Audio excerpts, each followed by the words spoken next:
सात संगत जी, प्यार से कहना धन निरंकार जी। सात संगत जी, सतगुरु माता जी की कृपा से दासी ये श्री गुरु नानक देव जी महाराज की सत्य घटना आप जी के चरणों में रखने जा रही है। इस सत्य घटना से हमें यही सीख मिली है कि गुरु के वचन को मानने में ही हमारी भलाई होती है। ऐसे ही कहते हैं कि जब सतगुरु श्री गुरु नानक देव जी महाराज अपने अंतिम समय में करतारपुर साहिब में आ बसे तो सतगुरु से प्रभावित होकर बहुत संगत सतगुरु के पास रहने के लिए करतारपुर साहिब में आकर बस गई और सतगुरु ने अपना अंतिम समय करतारपुर साहिब में बिताया। तो सात संगत जी, संत सतगुरुओं से भला क्या छिपा होता है, यह तो जानी जान होते हैं। इन्हें आने वाले समय की खबर पहले से ही हो जाती है। ऐसे ही सतगुरु को भी मालिक की निरंकार की तरफ से सब कुछ पता होता है, क्योंकि सतगुरु और निरंकार एक ही होते हैं। जब सतगुरु ने देखा कि अब इनके जाने का समय हो गया है तो सतगुरु श्री गुरु नानक देव जी महाराज ने अपने सेवकों की परख की, क्योंकि उस समय सतगुरु के बहुत सिख सेवादार बन गए थे जो सतगुरु की सेवा में लगे रहते थे। तो सतगुरु ने उनमें से गुरु गद्दी के लिए किसी एक को चुनना था। तो सतगुरु ने परख करने के लिए वहाँ पर रह रहे अपने सेवकों को अपने साथ चलने के लिए कहा। तो सभी संगत और सतगुरु के सेवक सतगुरु के पीछे पीछे सिमरन करते हुए जा रहे हैं। तो सतगुरु ने परख करने के लिए उन पर धन की वर्षा की। तो जब सेवादारों को कुछ तांबे के सिक्के दिखाई पड़े तो उनमें से कुछ सेवकों ने वह सिक्के उठा लिए और अपनी झोली में डाल लिए और सतगुरु का प्रसाद समझकर वह वहीं से वापस चले गए। लेकिन कुछ सेवादार सतगुरु के साथ चलते रहे। तो थोड़ा और आगे गए तो उन्हें भी चांदी के सिक्के दिखाई पड़े। तो उन्होंने भी चांदी के सिक्के उठाए और सतगुरु का प्रसाद समझकर सतगुरु को प्रणाम करके लौट गए। लेकिन अब कुछ ही सेवादार सतगुरु के साथ रह गए थे। सतगुरु यह नज़ारा अपनी दिव्य दृष्टि से देख रहे थे। तो सात संगत जी, जब कुछ सेवादार सतगुरु के साथ रह गए तो उनको सोने की अशर्फियाँ दिखाई पड़ी। तो उन्होंने वह उठाई और सतगुरु का धन्यवाद कर वह भी वापस लौट गए। लेकिन अंत में केवल दो ही सिख सतगुरु के साथ रह गए।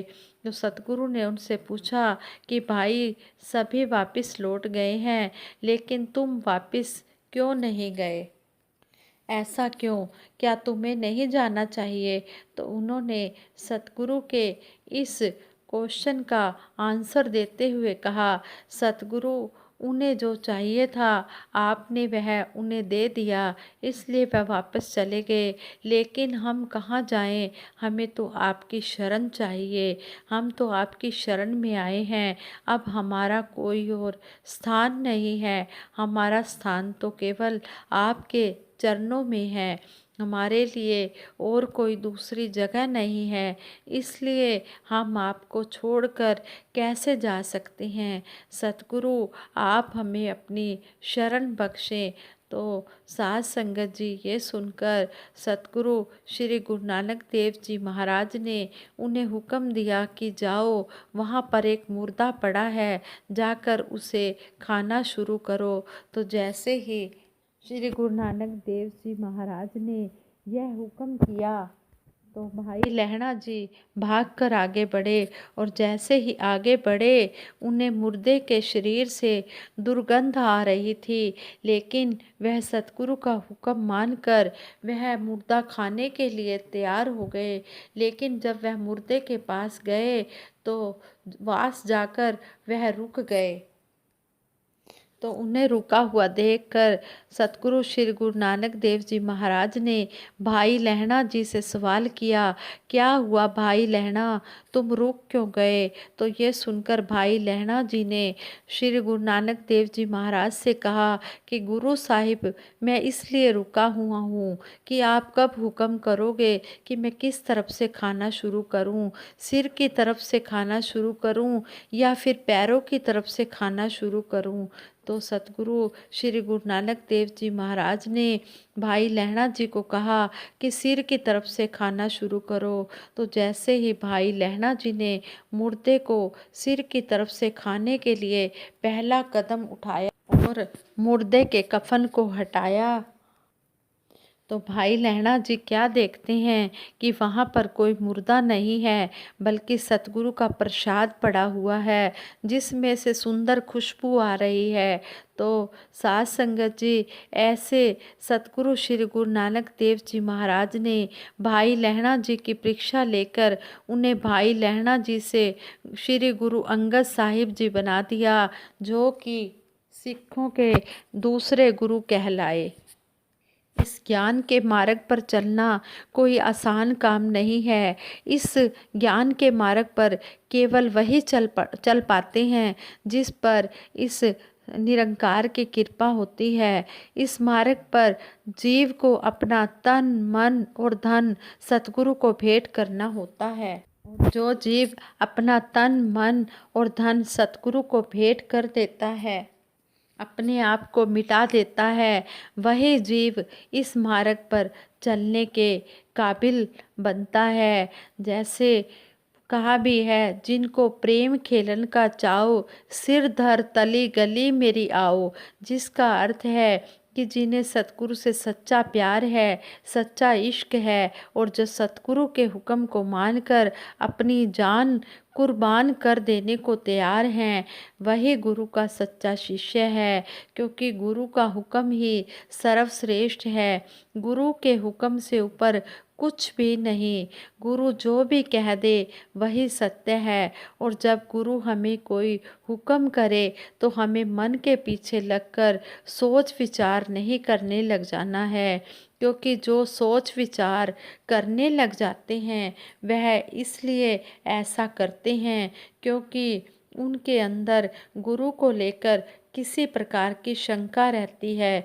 लेकिन जिन्होंने अपना सब कुछ सतगुरु को सौंप दिया है और जो गुरु के एक हुक्म से ही अपनी जान कुर्बान कर देने को तैयार हैं, वही सतगुरु के सच्चे शिष्य कहलाते हैं और वही इस ज्ञान मार्ग पर चल पाते हैं।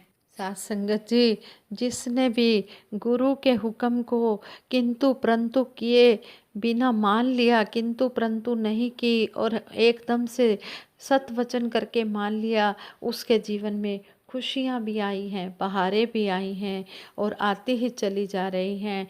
इसी तरह गुरु के हुक्म को जिस समय भी हुक्म आए बिना हील हुज्जत के हम मानते चले जाएं, ऐसा हमें इस सत्य घटना के द्वारा समझाया गया है।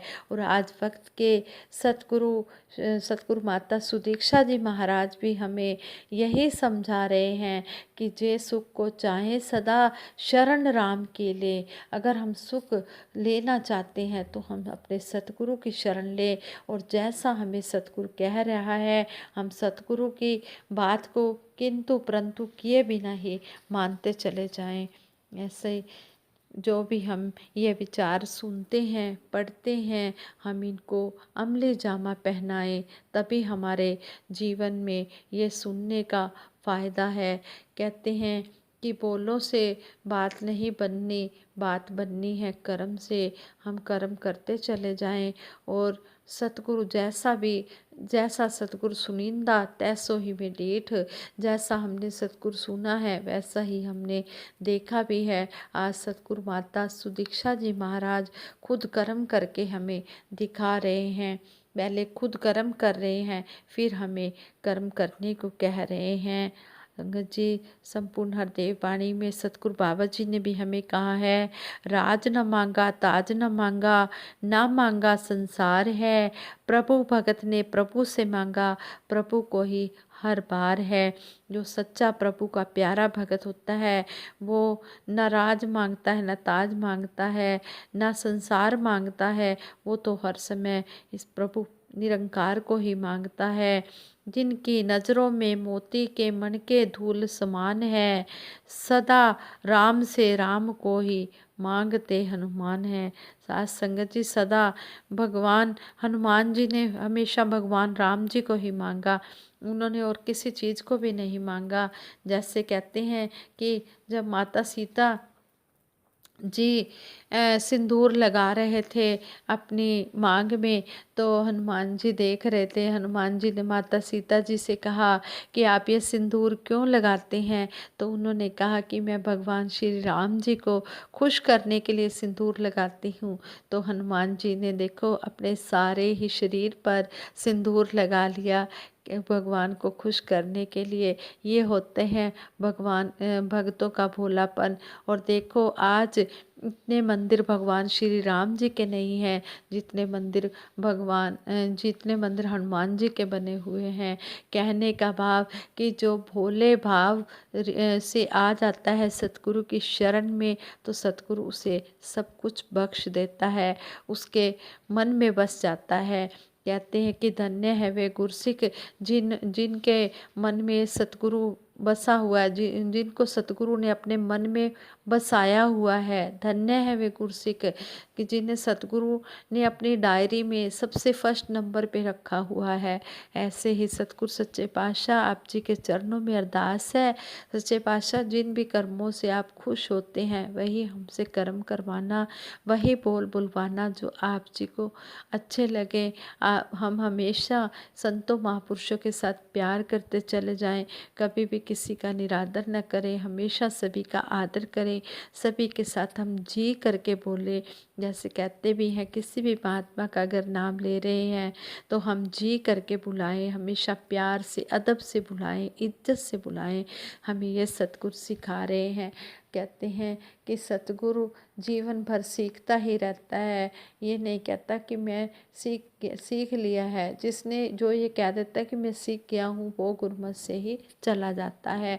सच्चे पातशाह सारे पूरे जीवन लग जाता है सीखने में और हम हमेशा सीखते ही रहें। सच्चे पातशाह सीखने की भावना से ही आपके ये सत्संग रूपी स्कूल में आते हैं और जो भी आप सिखा रहे हैं इसको हम अपने जीवन में अप्लाई करते चले जाएं। साथ संगत जी, प्यार से कहना धन निरंकार जी।